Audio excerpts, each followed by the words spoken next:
സംഗീത പ്രമാണിക്ക് ദാവീദിൻ്റെ ഒരു സങ്കീർത്തനം 11-ാം അധ്യായം. ഞാൻ യഹോവയെ ശരണമാക്കിയിരിക്കുന്നു.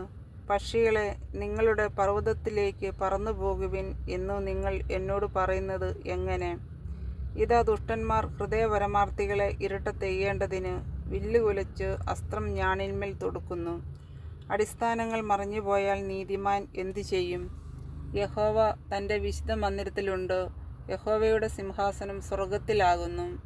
അവൻ്റെ കണ്ണുകൾ ദർശിക്കുന്നു, അവൻ്റെ കൺപോളകൾ മനുഷ്യപുത്രന്മാരെ ശോധന ചെയ്യുന്നു. യഹോവ നീതിമാനെ ശോധന ചെയ്യുന്നു, ദുഷ്ടനെയും സാഹസപ്രിയനെയും അവൻ്റെ ഉള്ളം വെറുക്കുന്നു. ദുഷ്ടന്മാരുടെ മേൽ അവൻ കെണികളെ വർഷിപ്പിക്കും. തീയും ഗന്ധകവും ഉഷ്ണക്കാറ്റും അവരുടെ പാനപാത്രത്തിലെ ഓഹരിയായിരിക്കും. യഹോവ നീതിമാൻ, അവൻ നീതി ഇഷ്ടപ്പെടുന്നു. നേരുള്ളവർ അവൻ്റെ മുഖം കാണും. ആമേൻ.